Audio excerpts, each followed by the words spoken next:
I was going to try to do this unobjectively and without enthusiasm, but I don't think I can bring myself to do this. So yesterday we saw the conviction of Derek Chauvin, who murdered George Floyd. The jury deliberated for about 10 and a half hours, and he was found guilty of all three charges: murder in the second degree, which is involuntary, murder in the third degree, manslaughter in the second degree, and faces up to 75 years in prison, which in my opinion probably isn't enough, but here we are. It's better than what we predicted was going to happen, which was that he would walk. So here is Chauvin's reaction when the charges were read. You want to roll that clip, David? Members of the jury, I will now read the verdicts as they will appear in the permanent records of the 4th Judicial District. State of Minnesota, County of Hennepin, District Court, 4th Judicial District. State of Minnesota Plaintiff versus Derek Michael Chauvin, Defendant. Verdict, Count 1. Court file number 27, CR 20-12646. We, the jury, in the above entitled matter as to Count 1, unintentional second-degree murder while committing a felony, find the defendant guilty. This verdict agreed to this 20th day of April 2021 at 1:44 p.m.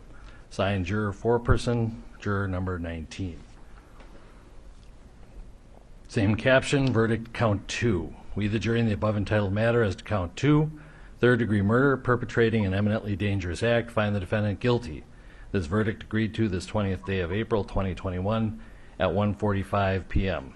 Signed by jury foreperson, juror number 19. Same caption, verdict count 3. We, the jury, in the above entitled matter as to count 3, second-degree manslaughter, culpable negligence, creating an unreasonable risk, find the defendant guilty. This verdict agreed to this 20th day of April 2021 at 1:45 p.m. Jury foreperson 019. Members of the jury, I'm now going to ask you individually if these are your true and correct verdicts. Please respond yes or no. With the guilty verdicts returned, we're going to have Blakely, you may file a written argument as to Blakely factors within 1 week. The court will issue findings on the Blakely factors, the factual findings, 1 week after that. We'll order a PSI immediately, returnable in 4 weeks. And we will also have a briefing on, after you get the PSI, 6 weeks from now, and then 8 weeks from now we will have sentencing. We'll get you the exact dates in a scheduling order. Is there a motion on behalf of the state? Your Honor, the state would move to have the court revoke the defendant's bail and remand him into custody pending sentencing. Bail is revoked, bond is discharged, and the defendant is remanded to the custody of the Hennepin County Sheriff. Anything further? All right. Thank you.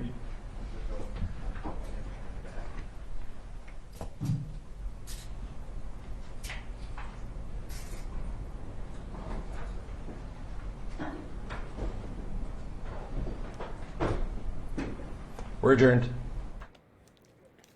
This was his white privilege card.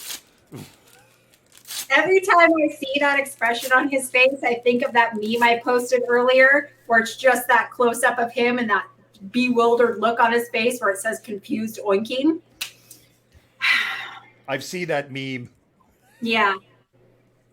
So this was, it's a great moment. It's a historic moment. I was like super excited about it and told my students to watch and write up something about it for extra credits. I'm like, when we talk about Reconstruction in 4 or 5 weeks, this is going to be like, we're going to historicize this particular moment.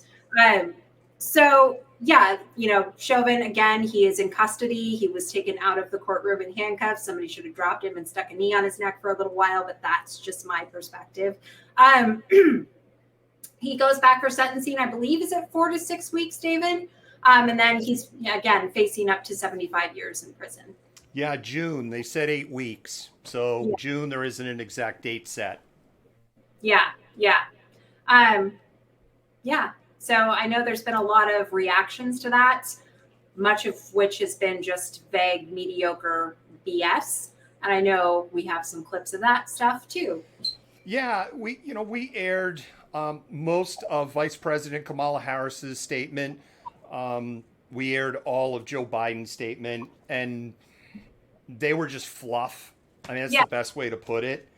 But we have this clip from Nancy Pelosi, and I'm just going to roll the clip. my little granddaughter, who just turned 12, she said, why is it taking so long? It didn't take that long, but we all saw it on TV. We saw it happen. And thank God the jury validated what we saw. What we saw. So again, thank you, George Floyd, for sacrificing your life for justice, for being there to call out to your mom. How heartbreaking was that? Call out for your mom. I can't breathe. But because of you, and because of thousands, millions of people around the world who came out for justice, your name will always be synonymous with justice. Hallelujah! Holy shit! Where's the Tylenol? Dude, like, I'm sorry, but that's such bullshit. Like, this man should have not had to lose his life to get some, I'm not going to say the F word, to get some police accountability. Like, seriously, he sacrificed his life for police accountability. That shit should have happened, I don't know, a long time ago. Mom, this is written. That's so gross. So gross. It's really gross. Her words, even like we were streaming this, we streamed that live, and when it came out of her mouth, it was just like a needle going across the record player for me. Like, whoa, what? I see we have some chuds in the comments, and I think the chuds in the comments must like Nancy Pelosi's comments from yesterday, which is ironic, and I've probably just triggered. It's a cannibalistic humanoid underground dweller.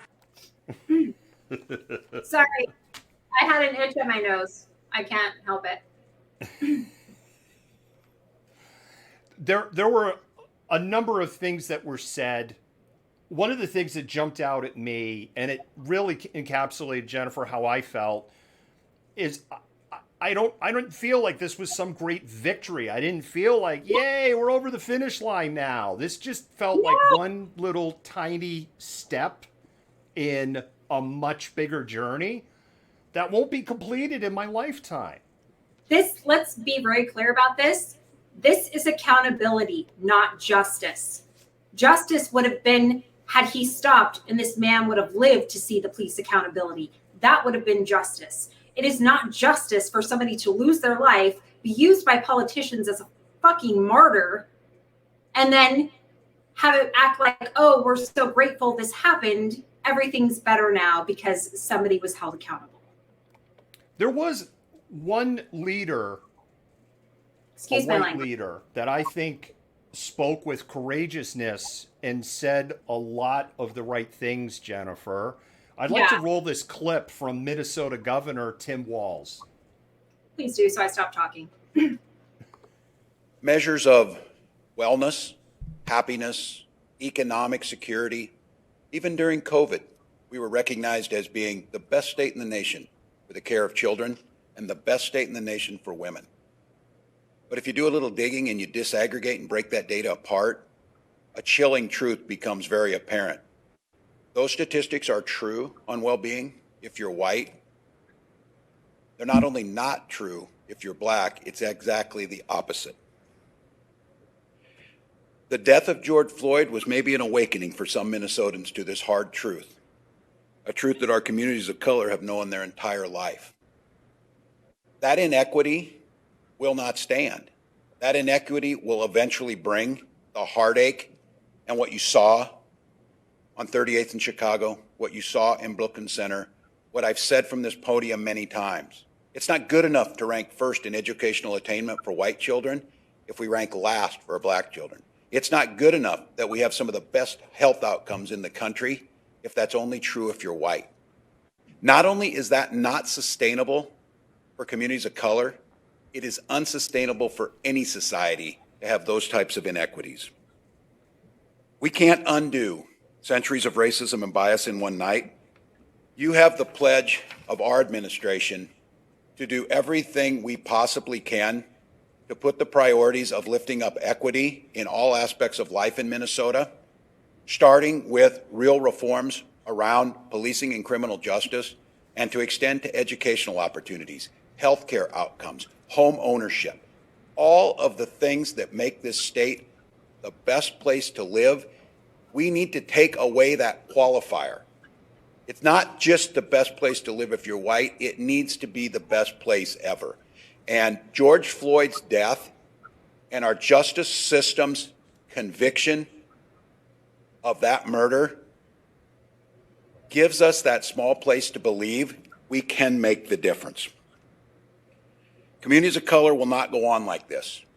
Police officers will not go on like this. White communities in our state cannot go on like this.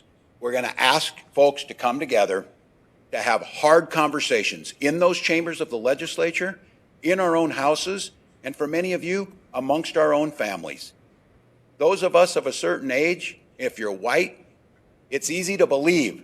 What's the problem? Things work well. There's good jobs here. You can buy a house. Why can't everybody do this? It's time to have that conversation with your relatives. It's time to have this conversation in every corner of the state that we cannot continue the way we've been going. And the good news about this is there's plenty to go around. We know what works. We need to start applying it. We need to make that commitment.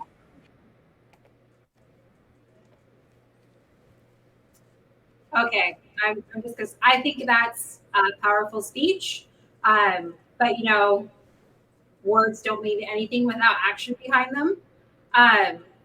The admission of systemic racism by an older white male is a good starting point, but we also need to be mindful of the fact that while he may outwardly espouse these words and believe some of them internally, every word that he's reading is being written by somebody else. So we need to be mindful of this. So Chauvin is going to remain in custody. It's my understanding he's in a private cell. Sentencing is in June. And now he and his beauty pageant queen ex-wife are facing felony charges for federal tax evasion from 2015 to 2019 in the amount of $500,000 in hidden income. Yes, apparently Derek Chauvin, super citizen, hid up to $500,000 of income over a 4-year period on some side gigs he was doing, which of course leaves me going, well, what the hell was he doing where he's got side gig incomes of $125,000 a year? Yeah, absolutely. What are those side gigs, Derek Chauvin? What are those side gigs? We'll keep following this story. I don't think we're going to hear much about it, Jennifer, until we get closer to sentencing. Probably not. And with that, we'll do a little pause for the cause, and we're going to go to our next story. Okay. Hi, Malcontents. I'm David, the Malcontent, and I'd like to talk to you for a moment about supporting independent media. When you support us, you help us bring the before, during, and after. You help us defend the First Amendment. You help us amplify BIPOC and LGBTQIA voices, and you help us hold leaderships at a local, state, and federal level accountable. None of this would be possible without support by viewers just like you. When you become a patron for as little as $5 a month, you help buy technology, safety equipment, and help cover travel expenses so that we can continue to bring you news that you trust. If you can't become a patron, you can do a one-time donation on Venmo, and your dollars will go to the exact same causes. With your continued support, we can continue to amplify BIPOC and LGBTQIA voices while showing the truth on what is happening in the world around us. Once again, thank you.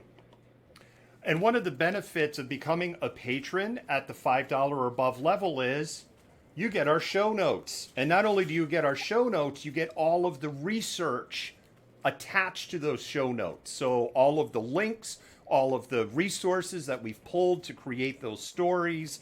Occasionally there'll be interview notes that are there depending on the depth of those interviews, but that is an added benefit of being a patron. And for as little as $5 a month, you too can help support independent journalism.